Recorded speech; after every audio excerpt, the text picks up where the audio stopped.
Hey everybody, Mike with Games Play Badly, and today on Session Zero, I talk with Jay from Perception Games. Now, you've probably seen them posting all over Twitter about this building that they have, and we talk more about what amazing experiences they are trying to create within that building. It's something I've never talked to anybody about, and I found it fascinating. I can't wait for you to meet them. On top of that, I have my Dungeon Glitch shirt on, which is amazing as always. If you would like to go ahead and get something like this, go to gemfirefly.com, and when you go through and check out, put in our code BADLY15, BADLY 15 at checkout for 15% off your order. I can't wait for you to meet Jay. That interview starts now.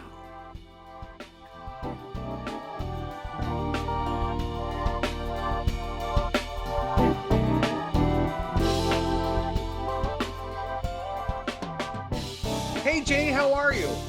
Doing great. How are you doing, Mike? I'm very good. This is an interview I've been looking forward to for quite some time because it's a completely different concept from anything I've had on the show before. And you're obviously with Perception Games, and you're going to be starting up a game store, but it's not selling games. You're going to be hosting games. That's correct. The idea is to run tabletop role-playing games. So you're going to have, and from what I understand, it's a two-story building in Covington, Tennessee. You're going to have 4 distinct areas. So, and these are all kind of private spaces. So you're not lumped into one big room with a bunch of other people. So you can do kind of your private games and not have to worry about screaming over everybody else. Exactly. The store itself will be downstairs. We won't have anything upstairs. It's more of an apartment. Oh, okay. Yeah. So very distinct as far as how the building's laid out. So everything on the store level is on ground floor.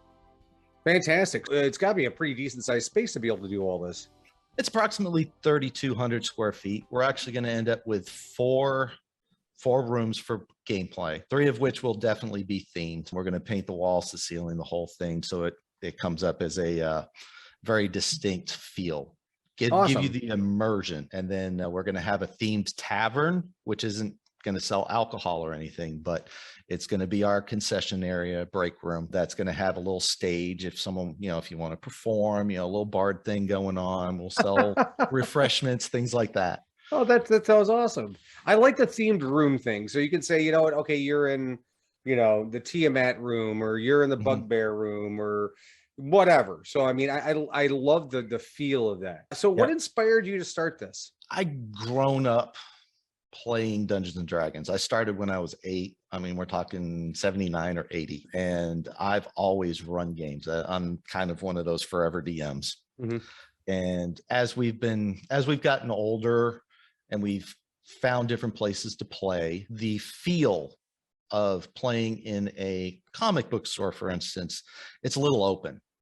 You get 3 or 4 tables in a room and you've got everyone talking over each other. This concept kind of got born from that, in that we wanted to have a very unique space for each table that was running, so that nobody was talking over each other from other tables. You didn't have, any of that competition of loudness, things like that. And it also gives us a chance to make it very immersive. So like one of our rooms is going to kind of be a foresty theme with a cave, with someone coming out of the cave. And then our MCs, our master or mistresses of ceremony, will more than likely be dressed in cosplay and running their games that way. Granted, now a lot of us work full time, so always doing the cosplay might not happen, but that's our goal, is to do that and run our games based on that. And then each individual table has its own room and things that they can do, and they can, lighting, things like that, so that it really brings that immersiveness to each table. That sounds awesome. These are going to be kind of open gaming areas for people who want to rent the space for their own games. Are you going to be running your own games as well as like events? Yeah, we're going to rent the space out for a DM if they have their own table. So that's going to be available. We're also going to have in-house MCs that will run their own tables as well. And then it'll be a small fee for the players to come in and play. So we're going to have both of those models. We're also going to be trying to get each room set up so that you can have remote play. So you could end up nice. with a mix of local players and remote players playing on one table, or maybe just the MC comes in and runs a table, but they're remote. Everyone's remote. So, Mhm. things like that. And then the third thing we're going to try and do is have specific streaming tables. I was going to ask about that. Yeah, So that's awesome. So you can stream your game directly from your basically what would be your studio. correct. Correct. We've got one room we're going to set up as the main room, and that's going to be our first basically test room for the Mhm. streaming and the remote play, and we'll see how that goes. Yeah, absolutely. Yeah, we've been mentioned in previous videos, we've been playing remotely with most of actually all of our friends for the last 2 or 3 years. So we've gotten really good at figuring things out. So I'm sure you won't have any problems. I hope not. It's been kind of complicated. We started ordering some of the equipment and things just to kind of get set up, because we're Mhm. running one of the games from my home right now, mine and my wife's home.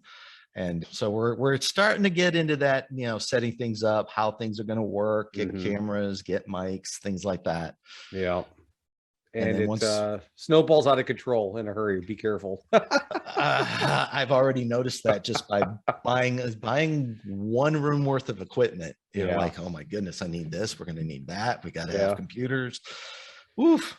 It's a Yeah, lot. it is. But I think it's fantastic that those options are going to be there, because that makes it a full-fledged gaming facility. So it goes way beyond the game store. I have nothing against game stores, believe me. But it's almost like for those people who love karaoke, it's like having your own karaoke suite. I mean, it's a pretty special thing. Yep. Yep. That's the whole concept we have with it. I mean, we have comic book stores in the area and they do a great job, Mm. nothing against them or how they're running anything that they're doing. We just have a very specific concept, what we want to try and put out there. Mhm. And hopefully in the future, we might even, if we can find some space, we might provide some LARP space for live action role play, things like that. We've got plans beyond just the store. Sure. But that's kind of a ramp up, because our concept for that might be, buy some land, just some open land that's nearby, put a little concession area, break room, whatever, and then, have a whole LARPing thing there. Yeah, that sounds awesome. It'd be like a gaming mega center. That's gaming mega center. That's kind of the whole idea. My wife was actually the one that originally came up with the concept, and we've just been running with it since then. Yes, I mean, you've had the building. You've had the building for about 2 years now, and you're still working on getting some things done. You have the layout done for the rooms and how you want to kind of do all that, but there are some infrastructure pieces that you're still working on, like the electrical. Now, Yes. that's a pretty costly thing to have to do. Yeah, the building's at least 60 years old. Mm-hmm. It's a very old building. It sat unused for a very, very long time. At least we know 5 years, probably closer to 10. We've already had to have the roof replaced. There was some water damage, and the electrical is so out of date that we've got to replace everything. It's actually using a combination of fuse boxes and the old twist-on fuses. Sure. So, we got to get all that replaced and do that. And it's going to be fairly costly. So, well, so to offset that cost, you actually do have a GoFundMe running right now to kind of help pay for some of those renovations. Yes, we do. We've got a GoFundMe running. It's slow. We're building it up slow, but it's coming along nicely. We've had some great people that have donated already, and we'd like to try and keep that momentum going and see, if we can get some help to get this building fixed up. Oh, that sounds great. I am so super excited about this. I don't know what you need, but whatever you need, I will do whatever I can to help you. So that's awesome. We talked about this earlier. I'm committing that when things are kind of up and running or close to being up and running, I'm flying down. We're going to do a tour. Maybe we'll play a game. But I would love to see the space. This is a dream of mine as well, and it's great to see someone actually trying to do this. Yeah, we matter of fact, for opening weekend, we have a lot planned when we finally get to that point for opening weekend. We're also going to have scheduled one shots. So we want to try and do charity events as we go along and do things like that. We have a lot of big plans for the store and what we want to do and accomplish, but it's not just what we want. Part of what we're trying to do is make a very inclusive store that anybody can come in, sit down, watch a game, bring in more people that want to play. Right. We We just want to make this something that can really build and bring an entire community together, hopefully. So now I'm asking for a friend. Are you going to be doing our tabletop wargaming thing? Are you be running Warhammer things in there? Or is this more kind of D&D and tabletop RPG stuff? So we are planning on having one of the rooms. We're going to set up a taller table that will provide for Warhammer and things like that. We're not necessarily, I've never played Warhammer, so it's not really my wheelhouse, but we do have a fairly decent Warhammer community around here. So we're planning on having one of the rooms set up that they can go and play, rent it out, play. We're trying to put together some, what am I looking for? Landscapes, things like that. Sure. Yeah. Terrains. So that you can use that in the war game area. We're also working on terrain for, the RPG rooms. So yeah, we're going to try and accommodate that as well. And then if we have any Magic the Gathering people, we'll work something out that, they can rent a space if it's available to play. Right, exactly. Or maybe it's, maybe it's Magic the Gathering in the pub. Who knows? Exactly. We're open to renting a little bit of the space out in our tavern area too for, Magic the Gathering folks, if they want to come and play and just have a nice safe space to just sit around, have a drink and a little snack and play some Magic. Yeah, I love everything I'm hearing. I'm super excited. I immediately go big on everything. I'm like, okay, Perception can do this, and once they get this done in Covington, now you franchise that out, because I'm going to tell you, surprisingly enough, there aren't a lot of these places available. Yeah. They're very custom experiences, Yes. It's very custom, but it's very, I don't know. I do not know of a place like what we're trying to build. I've never heard of one. Doesn't mean it doesn't exist. It's just, I've never heard of someone trying to do exactly what we're trying to do with specifically a role play store that caters to that specifically. So we're looking forward to it. I've talked to my wife about, expansion plans, if it really takes off and things like that. She goes, what? Oh my gosh, really? No, too big. But you never know. Jay, we'll be in contact constantly as improvements are made, things like that, because I'm deeply invested in what you're doing. The reason why I'm deeply invested in what you're doing is, as a kid, we never had a place to play. No. Ever. And so as an adult, I was like, man, when I have my own house or my own space, we're going to be gaming all the time. When I have an office, I turned my conference room into this big gaming area. So I ran games out of there, and I was like, this is amazing. But not everyone has space to run these games. So, I think being able to have someplace to go and play and have a good experience and to be immersed in something is a fantastic thing. So I'm super excited for you guys. I really am. We've been running a lot of games out of our home lately, and for the last 2 years almost. Sure. And we don't have a big home, so we're at our living room or our dining room table playing a lot. So just having this space for that too is really just something that we're looking forward to. Not to mention, we have several people that want to DM, MCs as we're going to call them, that are really good with kids. And that's one of the things we're going to be promoting as well. We're going to try and have kids tables. We're going to have beginners tables for people that aren't sure hey, I've heard of D&D or I've heard of this. I don't know how to play though. So we're going to try and have a beginner's table, things like that. Ladies night, guys night, things like, we're going to try a bunch of different things, see how those things go as well. And just, feel out our community and definitely adapt to what they're wanting as well. Once the physical space is available, I know, and I'm looking at all you amazing TTRPG creators on Twitter and elsewhere, are more than willing to donate their wares for your table. So there are a lot of really good, when you start talking about kids, I have a interview with Wendigo Workshop after you, and I know they have a kids game that is being released. Also, several of my creators have basically written D&D rules for younger kids so they can learn how to play. So Yeah. I'm a firm believer in bringing kids into games. I think it's a great way to teach them. So yeah, Yeah. so when it comes to that, I'm sure we've got you covered as a community.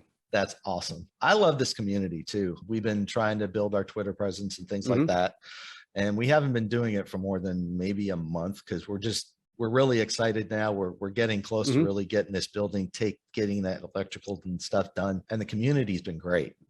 I mean, just I look at everything everyone's doing and I'm like, wow, there's so Yeah, much yeah, out there. It's not just Dungeons and Dragons. right, It's not just Pathfinder. And that's another thing we're planning on trying to do is not just do Dungeons and Dragons and Pathfinder, right. is to branch out to different TTRPGs and just Sure. see how they work. And one thing that's interesting, all of our partners is the Overisles, Oh yeah, yep. the Yeah, ASL right. TTRPG. Absolutely, that's great.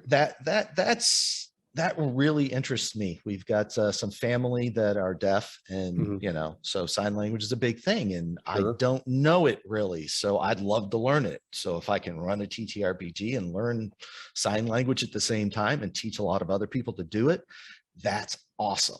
Yeah, there are so many good projects out there. I am absolutely privileged to talk to the people I talk to. So, but Jay, I love everything you're doing. If you need anything from me, again, I'm committed to coming down when humanly possible, when things I don't want to be in the way. Right. So, but my husband and I will both come down and we'll see the store and we'll do an on-site interview and kind of give a tour. It would be my absolute pleasure, my honor to do that. You're welcome anytime. So, Yeah, just reach out to me and then we'll set something up. We'll do a walkthrough. We'll do everything. We'll do all the things. all the things. I like all the things. We can use one of your streaming studios to do a streaming interview. Yeah, that'd be great. Yeah, That'd be and awesome. we'll do it on your Twitch stream. We may be able to do it on both. I don't know. So on top of all of this, you're starting to do a little bit of woodworking. So you're talking about doing some dice trays and various things like that as well that will be available at this store once it's actually open. Yes, concept we have is to have wood dice trays, except the base would actually be epoxy. Okay. So, we could do different colors and designs and things like that, and then various different types of tops for it. We're not looking at doing a lot of exotic woods necessarily, Sure. just really pretty woods, black walnut, cherry, pecan actually looks really nice when you've got it stained properly. It's amazing. Absolutely. Pecan wood's actually good to barbecue with too. Just it is. Pro it tip. is. That's true. That's true. Barbecue with smoke, things like, Yeah. smokers. That's a great. So we're looking at different, more common woods, Okay. and then also help keep the price down. Sure. But we're just trying to make it, a unique thing where we, you have the acrylic base or the epoxy base with the different colors. And we'll, as we get ramped up in that, we'll also look at doing different designs and things like that. Sure. Well, lots of irons in the fire. So yeah, we're very busy right now. Well, Jay, I do something. You've seen some of my interviews, so I do my quick fire challenge, and it changes names from it's like my Thunder Round or whatever. But it's just a funny little thing. So I'm gonna ask you a few questions just so the audience gets an idea of who you are. Okay. So I'm gonna get the easy ones out of the way. Chocolate or vanilla? Chocolate. Okay. Cake or pie? Cake. What's your favorite cake? Red velvet. Oh, okay. Yeah, I like me some red velvet. There is some debate as to is red velvet tastes any different from regular chocolate cake other than the dye, and it definitely does because it uses cocoa in it. Yeah, there's definitely just a little bit of a difference there. There is, but it's still delicious. Oh, I love it. As a diabetic, I can't touch the stuff, but whatever. It's fine. I can lose part of a toe for a slice if I have to. It's all right. Priorities. So out of the gaming systems that you played, so we're talking about D&D and Pathfinder and things like that. What has been your favorite campaign setting? My favorite campaign setting, I grew up with Faerun, but Greyhawk was the first one I ever played and dabbled in. The original Greyhawk. And I never played Greyhawk. That's so weird. Yeah, the original Greyhawk. I had the original box set up until my mid-20s, and stuff happened. Yeah, I get you. They also put out a series of books based on it. Gord the Rogue always fascinated me. Loved the stories. So Greyhawk's probably is my all-time favorite. Oh, So out of everything you've had to do to the building so far, what would you say has made the biggest impact? So far, learning how much I don't know. Get that too. I'm a IT guy by trade. I've been a developer for 30 years, but I've been learning how to build walls and do all these trade skills. Sure. But it's complicated. It can be, some guys will say, oh, it's not that bad. But when you're learning it, it is. And then navigating the whole, how do you start a business? Yeah. Those are all big things. Well, Jay, I appreciate you coming on and talking to me. It has been an absolute pleasure. Again, let me know what you need. If you need anything, I will do whatever I can to help you. I cannot wait to be down there and in that space when it is open, because that's something I've always wanted to have as a kid. So you're fulfilling a lot of our dreams through your business. So, well, we're looking forward to it, and you're more than welcome anytime. Just give me a call, give me a ring, whatever. Sure. And if I'll reach out to you if I can think of anything that we can help each other out with. Yeah, absolutely. If there are any, construction updates or things like that you want to shoot, we can do a quick little 15-minute, update thing every couple of weeks to let people know what's going on in the store, because I want people to be as invested in this as you are, from the standpoint of see what actually goes into making a space like this actually happen. So that there's a lot there. Yeah, we're gonna be posting progress pictures and videos and stuff as we go to, once we really get into it. We've got our own YouTube channel. Not that we have a lot of people. We've got our own Twitter, obviously. It's how we met. And website, it's a perception.games is our website. Lots of avenues we've already created to keep, to get people interested in looking. So yeah, just look us up. Yeah, I'll have all the links to all of their social media stuff and everything below, so that way you can find out and follow Perception Games as they're going through their construction process and cheer them on. I also have links to the GoFundMe if you have a couple extra bucks and you want to see a project like this come to fruition, because I know I do. By all means, feel free. And Jay, we'll talk soon, I'm sure. Yes, we will. I appreciate the opportunity to do this with you, Mike. The pleasure has been absolutely all mine. So thank you. Thank you. Talk to you soon. Yes. Bye.